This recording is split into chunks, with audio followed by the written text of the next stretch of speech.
6 বছরের সম্পর্ক ছেড়ে যাওয়ার সময় ফারিসা বলেছিল সে হারাম রিলেশন রাখতে চায় না। আমি যেন তার সাথে যোগাযোগ করার চেষ্টাও না করি। তাকে বাধা দেওয়ার মতো শব্দ আমার জানা ছিল না। কী বা বলতাম আমি? কাউকে ছেড়ে যাওয়ার জন্য যে এমন শক্তপোক্ত অজুহাত বের করা যায়, ওকে না দেখলে বুঝতেই পারতাম না। মানিক চোখ মুছে বিছানায় উঠে বসলো। সদ্য জন্মানো আঘাতগুলোই একটু বেশি রক্তক্ষরণ হয়। ঘড়িতে বেলা 12টা বাজে। প্রচণ্ড খিদে পেয়েছে তার। সকাল থেকে কিছুই খাওয়া হয়নি। এ বাড়িতে মানিকের জায়গা কুকুর বেড়ালের থেকেও খানিকটা নিচে। কুকুর বেড়াল দিয়েও যাই হোক কিছু কাজ হয়, তাকে দিয়ে পরিবারের কোনো কাজই হয় না। সারাদিন শুয়ে বসে অন্ন ধ্বংস করা মানুষকে কেউই পছন্দ করে না, পছন্দ করার কথাও না। কাজেই মানিক কাউকে দোষ দেয় না। যথাসম্ভব চোখ কান বন্ধ করে পড়ে থাকে। মাঝে মধ্যেই বাড়ি ছেড়ে চলে যেতে ইচ্ছে করে। সেই ইচ্ছেকে গুরুত্ব দিয়ে মাসের মধ্যে অন্তত 4 বার বাড়ি ছাড়ার কল্পনা করে। সেই পরিকল্পনাও বেশিক্ষণ স্থায়ী হয় না। অজানা কারণে সে কোথাও যেতে পারে না, যেন কেউ অদৃশ্য শিকল দিয়ে তার পা আটকে রেখেছে। মানিক দীর্ঘশ্বাস ছাড়ল। ঘরের দরজা ভেজানো, জানালার পর্দায় রোদ পড়েছে। অদ্ভুত রঙের আলোয় ঘর মাখামাখি হয়ে গেছে। সুন্দর লাগছে দেখতে। মানিক সেদিকে তাকালো না। এই আলোটা তার কাছে ভালো লাগছে না। মানিকের মা দরজা খুলতে খুলতে বললেন, ফাহিম বাড়ি আসছে, তোর ঘরটা একটু ঠিকঠাক করে রাখ। মানিক সহজ গলায় বলল, এখন ঘর ঠিক করতে ইচ্ছে করছে না, পরে করব। পরে আর কখন করবি? ওরা সন্ধ্যার দিকে চলে আসবে। ওই ঘরে ফ্যান নেই। বৌমা গরমে ঘুমোতে পারে না। ইমনেরও গরম সহ্য হয় না, একটু ঘামলেই অ্যালার্জি হয়। তাতে আমি কি করব?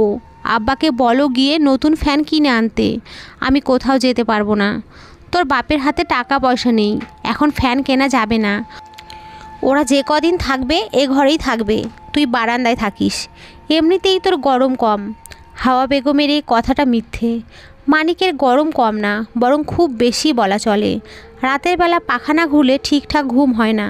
সারা গায়ে ঘামাচিতে ভরে যায়। চুলকাতে চুলকাতে অস্থির অবস্থা। এই চরম সত্যিটা সবাই জানে, কিন্তু কারোই কিছু যায় আসে না।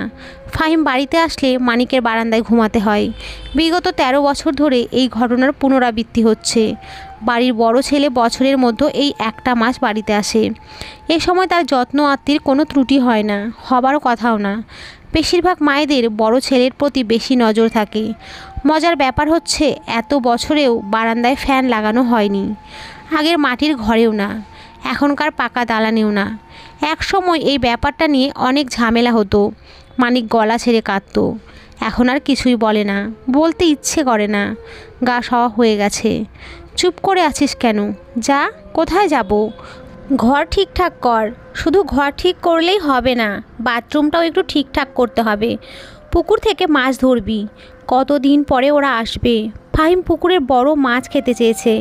মানিক কিছুই বলল না, শুধু শুকনো হাসি হাসলো। টাকা রোজগার করতে না পারলে মা বাবাও যে সন্তানদের মধ্যে পার্থক্য করতে পারে তা এদের না দেখলে বোঝা যেত না। সকাল থেকে তার পেটে দানা পানিও পড়েনি। হাওয়া বেগমের সেদিকে কোনো খেয়ালই নেই। হয়তো মনেও করতে পারছে না। বয়সের সাথে সাথে তার স্মৃতিশক্তি কমে যাচ্ছে। কখন কি হয় মনে করতে পারেন না। অথচ 1 মাস আগে তার বড় ছেলে মাছ খেতে চেয়েছে, এটা খুব মনে আছে। মানিকের বড় ভাই বাড়ি থাকে না। প্রতি বছর ঈদের সময় 1 মাসের জন্য বেড়াতে আসে। সেই সময়ে হাওয়া বেগমের 2 রূপ দেখা যায়। প্রতিদিন সকালে বড় ছেলের জন্য ডিম সিদ্ধ করেন, রাতে শোবার আগে গরম দুধ করে দেন। শুধু বড় ছেলেকেই দেন, মানিককে কখনো এসব দেওয়া হয় না। এমন নয় যে উনি মানিকের সৎ মা, তবুও কেন এমন করেন ঠিক বোঝা যায় না। মানিকের মন তো এমনিতেই খারাপ ছিল, এখন মেজাজটাও খারাপ হয়ে গেছে। মুখের মধ্যে থুতু জমতে শুরু করেছে। প্রচণ্ড বিরক্ত লাগলে তার মুখের মধ্যে থুতু জমে। চোখ জ্বলছে। চোখের পানি আসার আগে এমন করেই চোখ জ্বালা করে। হঠাৎ করে মানিকের নিজেকে খুব অসহায় মনে হতে লাগলো। এই অনুভূতিটাও তার জন্য নতুন নয়। মাঝে মধ্যেই নিজেকে খুব অসহায় লাগে। ফারিসার সাথে কথা বললে হয়তো একটু ঠিকঠাক লাগতো, কিন্তু তাকে কি আর পাওয়া যাবে? সেদিন ছিল শুক্রবার। জুমার নামাজ শেষে ওষুধ কিনে বাড়ি ফিরছিল সে। তখন ওই ফারিসার কল আসলো। সহজ গলায় বলল, আপনার সাথে আমার কিছু কথা আছে। কথাগুলো বলা খুব জরুরি। বিসিএস পরীক্ষায় সময় মতো পৌঁছানোর চেয়েও গুরুত্বপূর্ণ বিষয়। বলো, আমি আপনার সাথে কোনো প্রকার সম্পর্ক রাখতে চাই না। কেন চাও না? আমি বেকার বলে? তেমন কিছু নয়। আপনার সাথে কখনো টাকার সম্পর্ক ছিল না, কোনো দিন হবেও না। তাহলে সম্পর্ক রাখতে চাইছো না কেন? আজকাল তো কথা বলা কমিয়ে দিয়েছি। সময় দেওয়ার জন্য তোমাকে বেশি জোর করি না। সত্যি বলতে আমি কোনো ধরনের হারাম রিলেশন রাখতে চাই না। আপনি মুসলিম হলে এটা অন্তত বিশ্বাস করা উচিত যে আমাদের সম্পর্কটা হারাম, কাজেই এটা ছাড়তে হবে। 6 বছর আগে কথা মনে হয়নি কেন? তখন এত কিছু বুঝতাম না। তাছাড়া মানুষ যে কোনো সময়ে হেদায়েত পেতে পারে, এটা নিয়ে উপহাস করার কিছুই নেই। উপহাস কোথায় করলাম? আমাদের যেসব কল রেকর্ড, ছবি, ভিডিও আছে সেগুলো ডিলিট করে দিয়েন। ফারিসা বলেন, ছেলে বন্ধুদের সাথে ছবি তুলে সেসব সোশ্যাল মিডিয়ায় আপলোড করা কি খুব জায়েজ কাজ? ফারিসা কিছু না বলেই কল কেটে দিল। গত 1 বছর ধরেই ওর মাঝে পরিবর্তন দেখা যাচ্ছে। মানিকের সাথে কথা বলতে চায় না, নিজে থেকে কল দেয় না। মানিক কল দিলেও ব্যস্ত থাকে, SMS দিলে রিপ্লাই দেয় না।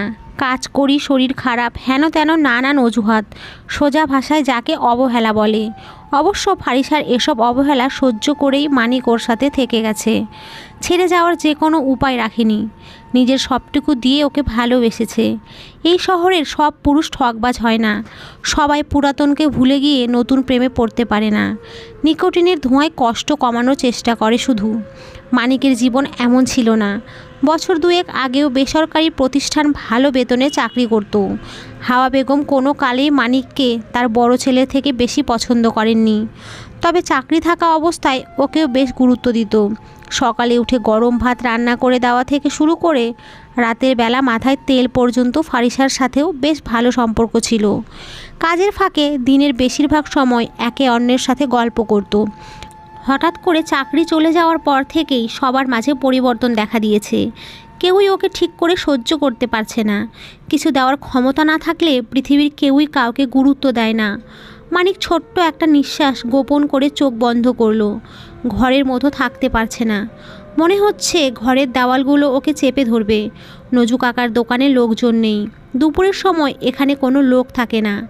রোদের তাপে টিনের চাল গরম হয়ে ওঠে, বসা যায় না। কাকা একটা সিগারেট দেন। নজু কাকা পোকায় ধরা দাঁত বের করে হাসলেন, সরু গলায় বললেন, সিগারেট খাওয়া শুরু করলে কবে থেকে? এই তো আজকে থেকেই। তোমার দোকান থেকে প্রথম সিগারেট কিনলাম। এরপর যত সিগারেট কিনবো তোমার দোকান থেকেই কিনবো। নজু কাকা কিছুই বললেন না, বিরস মুখে তাকিয়ে রইলেন। তার মধ্যে খুশির কোনো লক্ষণ দেখা গেল না। মানিক সিগারেট ধরালো। প্রায় বছর 4 পর আজ আবার সিগারেট টানছে। এক সময় খুব খাওয়া হতো, একদিনে 100টা পর্যন্ত সিগারেট টানার রেকর্ড আছে তার। ফারিসাকে ভালো লাগার পর থেকেই এসব ছেড়ে দিয়েছে। ফারিসাই বলেছিল, সিগারেট খাওয়া ছেলেদের তার একদম পছন্দ হয় না। মুখ থেকে বিশ্রী গন্ধ আসে। ছেলেদের কাছে প্রিয় মানুষের কথার দাম অনেক। মানিকের কাছেও ছিল। সে সিগারেট খাওয়া বন্ধ করে দিল।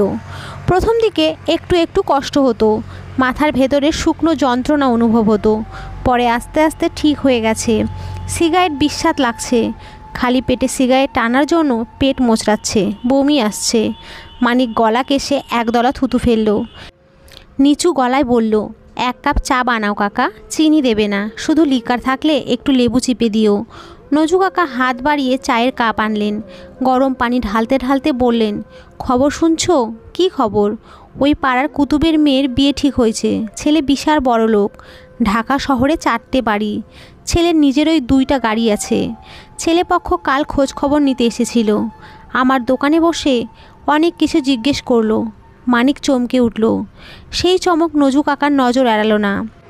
তিনি তীক্ষ্ণ চোখে মানিকের দিকে চেয়ে রইলেন। কুতুবের মেয়ে মানেই ফারিসা। এতক্ষণে রিলেশন রাখতে না চাওয়ার কারণ পরিষ্কার হলো। এমন অবস্থায় মানিকের রেগে যাওয়া উচিত, কিন্তু সে রাখছে না। শান্ত ভঙ্গিতে চায়ের কাপে চুমুক দিচ্ছে। পেট মোচড়াচ্ছে। পেটের নাড়ি ভুঁড়ি পর্যন্ত বাইরে বেরিয়ে আসতে চাইছে। অথচ মানিক খুব শান্ত, বরফের মতো শীতল। রাতের বেলা মবিন সাহেব ঘরে ঢুকতে ঢুকতে বললেন, বুঝলে ফাহিমের মা, খবর খারাপ আছে। কুতুবের মেয়েটাকে কেউ খুন করে ফেলেছে। সন্ধ্যার দিকে লাশ পাওয়া গেছে, সারা শরীরে আঁচড়ের দাগ, চোখ উপড়ে ফেলেছে। হাওয়া বেগম আঁতকে উঠলেন, তরল গলায় বললেন, মানিক, কদিন কিন্তু বাইরে যাবি না। কখন কার ওপর পুলিশের নজর পড়ে যায় বলা যায় না। মবিন সাহেব ভুরু কুঁচকে ফেললেন, তেতো গলায় বললেন, সারাদিন তোমার ছেলে কোথায় ছিল? বাড়িতেই ছিল, কোথাও যায়নি। দুপুরের দিকে একটু বেরিয়েছিল ঠিকই, কিন্তু 10 মিনিটের মাথায় ফেরত এসেছে। ঠিক বলছো?